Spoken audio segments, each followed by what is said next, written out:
I wanted to marry a fair lady. I did everything possible. Part of the things that attracted me to this girl was she's so beautiful, she's so fair. I'm really surprised. No, I deserve that. I'm serious about it. Thank you so much for coming. My pleasure. I'm delighted to be here. My pastor. Thank you. This is Reverend Dr. Simeon Chibuzor, the Senior Pastor of Dominion Grace Christian Center. And we are having him today in Life Expression. It's a privilege. We have seen you being so much intentional with the relationship of young people, with your teachings and all that. You're being deliberate about them. We want to know the reason why you are so much resilient and passionate about it. Well, I believe that part of the thing sponsoring my passion on insisting on relationship principle is number one, relationship determines destiny. Relationship can alter your life entirely, either to a positive direction or to a negative direction.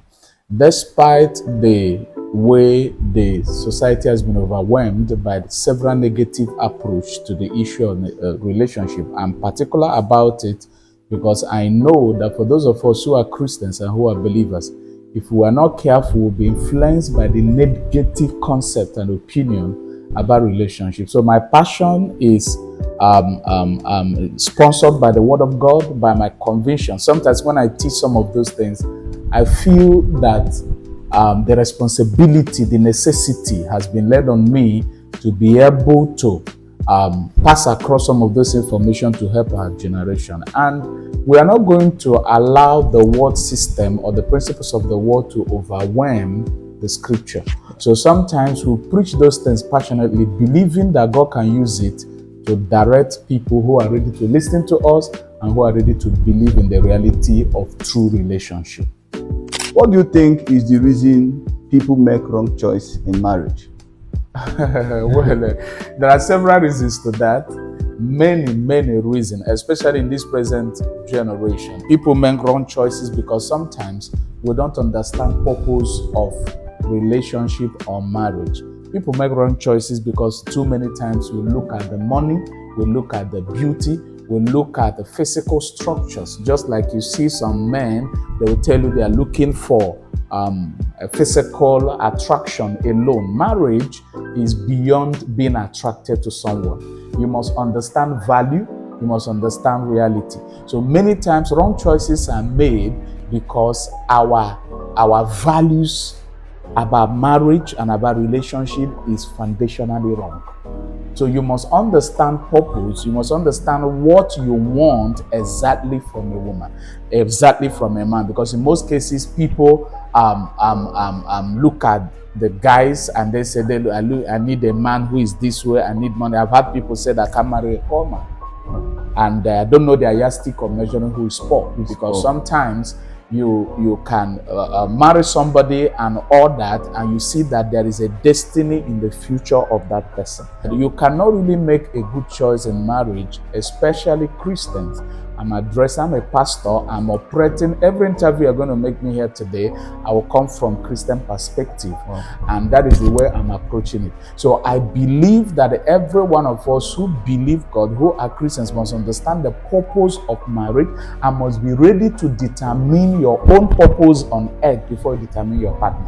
So if you go into making random choice or doing tumbo baskalaba and want to pick anybody, you are definitely going to make mistakes. So somebody must make up his mind to know what he wants, the value he's looking for, the purpose of his destiny. These are the things that make you not to choose wrongly. But if you look at just attraction, look at just physical structures, look at the issues of things only your eyes can see, you'll make mistakes.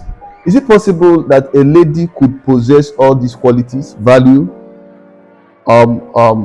purpose, and all that, and the person is not, as in physically, you don't really appreciate it? Can you love someone who has all the qualities of value, purpose, and all that, and that is not beautiful? Anyone God created is beautiful. If somebody can have purpose, if somebody can have values, if somebody can have all of these things you mentioned, then the person is beautiful. If you are talking about physical beauty, that will be based on your own definition. But anyone created by God who is going to come across the sound of my voice in this clip is beautiful. Your definition of ugliness is subjective. It's not objectively verifiable. When you say somebody is ugly, that is your opinion. When you say somebody is beautiful, that is your opinion. Somebody that may be ugly to you is beautiful to somebody. Anybody God created is beautiful. So you must determine your own yardstick of what you call beauty to make your choice. So, sir, what do you tell young men who are specific to what they want in a woman? Like specific in terms of physical look. Okay. Somebody I've heard like someone have said, a pointed nose. I've heard someone said that I wouldn't want to do anything with any woman that is not fair. Any woman that I'm moved and attracted to a woman that is physically fair. So if he sees anyone that has the value but does not has that physical fairness, is not part of what he wants as a person. That's okay, but I like to say that many people who sounds that way stands the chance of making wrong choices, because sometimes they'll not be looking for their wife, they'll be looking for fair women. Okay. Because there's difference between marrying a fair woman and marrying your wife. There is nobody that's going to come across this clip now that desire fair women like myself. Okay, nobody. Okay. My decision was that, in fact, I humorously used to say before I got married that I'm going to marry a woman if NEPA takes light, her beauty, her fairness will be producing light for me. Wow. And all of the attempts I made were fair ladies. And when I discovered that it takes more than those physical attraction to determine who we are going to stay with, I begin to change my mind, because there's something I discovered by experience and interaction with realities of life. The more you grow in life, your choices and values are changing. So when our maturity will change a lot of things. Maturity is going to add some things. That's why when I see people make decisions and make some, whatever, there are some things I don't rush to make people change their opinion. There is a way life will make you revisit some opinion. Life. When you have interaction with life, you will revisit some things. At my little level, if I engage you into a mentoral section and you argue, and I allow you, because I know you come across things that will make you revisit your decision, especially in choice of marriage. I wanted to marry a fair lady. I did everything possible until I now changed my mind. I want to marry my wife.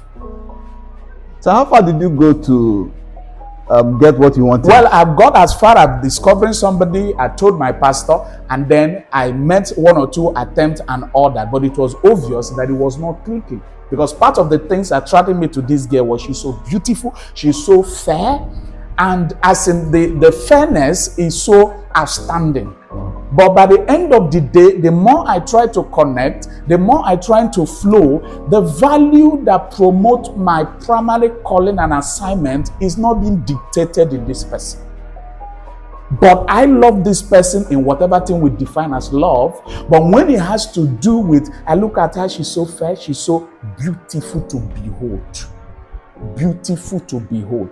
But by the end of the day, there was no connection. She was a part of our ministry in those days, so I was doing everything around her. If we have programs, she cook and order everything to protect that, as if to say that I'm guiding a precious jewel. That was what I was doing. But at a time when I moved deeper in God and in prayer, and then I have a more clearer definition of my purpose and destiny in life, and I discovered that I'm not seeing this person in the picture of my future, but I'm seeing her in my emotion. I'm seeing her in my attraction. You can be attracted to something that is not the will of God for your life. You can like something that God is not behind it. Especially when it has to do with, it's not everything you like that God supports. So that is why there must be a place to define purpose, to understand. So after several of those attempts, I discovered it wasn't working. I now relaxed and started praying. I said, my eyes is now open to my wife.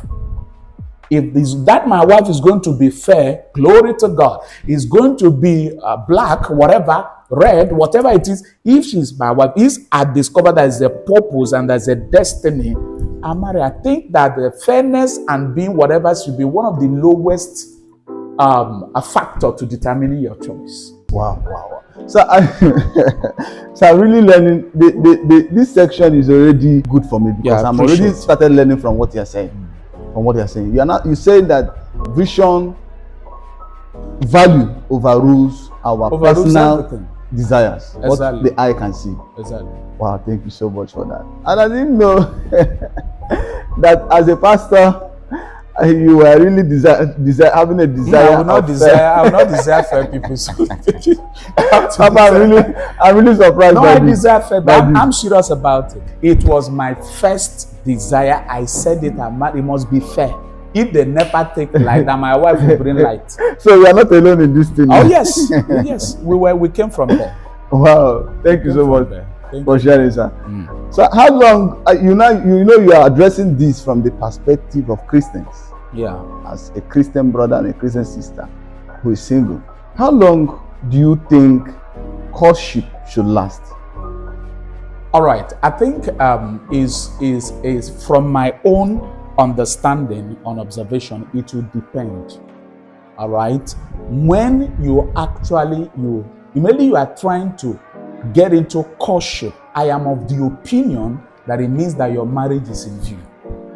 It means you want to marry. You are not entering courtship for the fun of it. This is my opinion. You are not just entering trying to know somebody for the fun of it. Your marriage is in the view. If you are entering to courtship, it means in the next 6 months, in the next 1 year, you are trying to consummate that relationship. Highest 2 years. What will make it even to get to 2 years? It may be in a situation where those people, that person is not around. Sometimes what elongate or prolong courtship, from my observation, is maybe the person is staying in a different town, or somebody is in school, or something that will make it. But if it is something people stay in a place and all that, what will you be doing inside courtship for like 1 year, 2 years, 3 years? What will you be doing there? Some people say they want to be in friendship, they want to know the person, have time to really study this person and know the character if it really fits in. Please, I do not want to sound anyhow. You can't really know any better by that way. By the time you get into marriage, that is, you can get into marriage and decide we're not going to give birth to children in the next 1, 2 years or 3 years. Let's know ourselves better. But if it is we are trying to know ourselves better, I promise you that both of them will be pretending not true. You will not know the person, and the person will not know you. If you will know the person, you will not know the person more than 30 to 40%. You know the person. Immediately you are declared the husband and wife, and you start saying together, the reality of everybody will start coming. Because by the end of the day, your ability to have patience will no more be regulated. That's when you know. You don't really know. Let me tell you, even people who are married after 10 years are still trying to know themselves. After 15 years, they're still trying to know. I mean, married couples. So when you are not cutting with somebody in 1 year, 2 years, you want to know. What do you want to know? Apart from people who are now either sleeping together, cohabiting and all that. That is not what this generation calling knowing themselves is not what it is. How about the notion that I've heard men of God said that you should marry your friend? How then can I develop friendship with the person I want to marry when it cannot take time like the years it takes to really know this person? So what do you want to know about the person? Compatibility, to know if this person is fit in my life. So if you want to know somebody, 6 months, 1 year will not be enough to know somebody.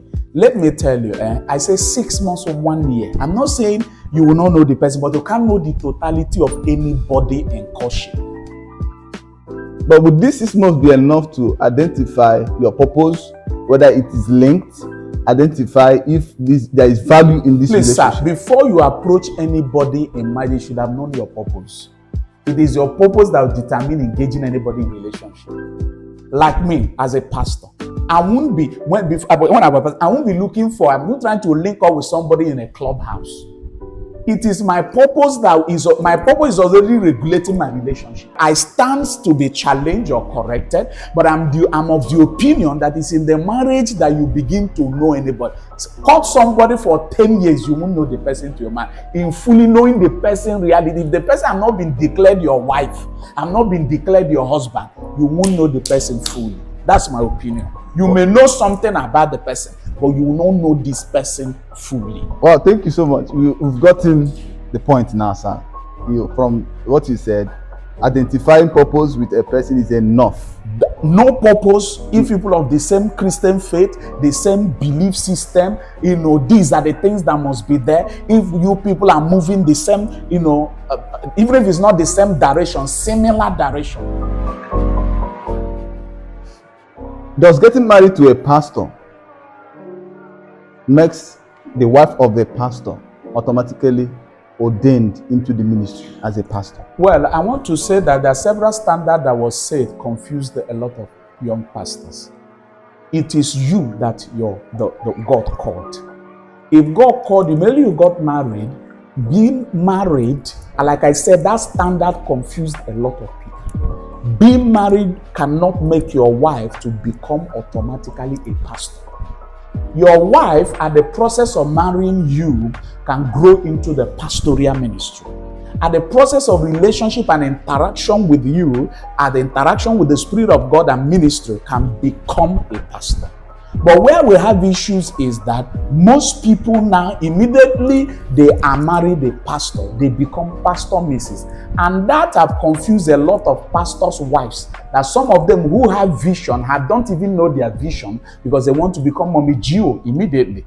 And before you know it, they are highly distracted from their calling. A pastor must know if the wife is called to be a pastor. It's not called this one, drag your wife around, drag your ministry. You must know if this person is called to be into the ministry, if he has interest in the ministry. There are some people who marry by the end of the day, they are focused in the family to raise children, to help you raise your children as a pastor. They still have what they do and all that. They may not be specifically deeply with you in the ministry. There are some people also that by the end of the day, they are there by your side, the ministry assisting you. But it's not a standard. It is based on your marriage. It is based on your wife and your husband and what you people have, decided to do. That standard that we saw when we came up and where everybody, immediately you marry a young lady, the person become I was already in ministry for over 10 years before I married my wife. My wife have not been in the ministry. So how will that make her a trauma? She grew into that. She grew into so immediately she married because she have seen some other persons that are married to their pastors and other answering pastor Mrs. and all that. So you now want to start coming up, appear in posters, appear in whatever. In most cases, even the women start competing with their husband. Because in the real sense of faith, then woman should grow into the ministry. Most people can be at the background helping the man. This has to be your choice and what you feel that God has called you to do. I want to insist that it's not a standard anywhere. It's not scripturally standard that immediately you are called as a pastor. If you got married, automatically your wife is called into the ministry. I think this generation of our pastors, younger pastors, should hear this. They should. Because this is almost becoming like a concept. It's becoming like a trend. That young ministers, immediately they get married, if you see the way they start flaunting the wife, putting them on altars and giving them automatic. It becomes automatic pastor immediately. It is creating confusion in the ministry. It is creating crisis. And putting them all over the places. Yes, it's not a standard. If your wife must be a pastor, you've been a pastor, and except this person was already a pastor before you got married to her. If she was she will grow into it.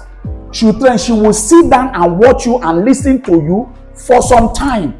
You will, if you desire so much that she must be a part of the ministry and be a pastor, this person should grow into it. So what I'm trying to say is that even most people that grew into it, some young men of God and young women who just got married don't want to set up a standard. I've settled cases severally where you hear my husband is not projecting me, my husband is not putting me there, and my husband is taking the whole preaching and all that. This person has been there. There are some other things. I am of the opinion that immediately you become a wife of a pastor, it is enough position for you. That position of being a wife is enough to assist and to help. There are several things to assist your man of God to accomplish his mission without dragging the pulpit with him, without dragging leadership with him. Until you grow into it, a woman must desire to grow into becoming a real support to the minister. I am trying to say that many people who do that today, by the end of the day, when you see what is going on, you see the woman usurping authority, embarrassing everybody, and trying to do things because, so long as it's concerned, because you have married, automatically, the elders that have been in that church for like 20 years, have been in that place for 10 years, are now like children. So when you see some of these young girls that are not trained, that married pastors, you see the way they misuse such opportunities. So there's a place of training. There's a place of adopting your wife into the ministry. The person now grow into it, especially when the woman is interested in the ministry. If the woman is not interested in the ministry, there are several other ways that woman can be a helper to you while you face the work of the ministry. I want to say that it's not a standard, it's not a scriptural standard that immediately you are called as a pastor and you got married, your wife automatically must join you in the ministry, must follow you in the ministry, must stand with you in the ministry. It is not true. She can stand there and help you, but it's not compulsory. She must be an assistant. She must be a pastor. But if she grow into becoming that, it's an advantage to you and your ministry. If you grow into becoming it, it's your advantage. It's a process. It's a process. She should be part of your disciples. Yes. People that are there to learn from you. learn. If she grow and become a pastor, you train her, she's ready to grow her capacity, grow in maturity, it will be an advantage to you and your ministry. But forcing it on women is the reason why there are some crises in many, many places. We are pastors and people talk to us. All right, sir. Thank you so much.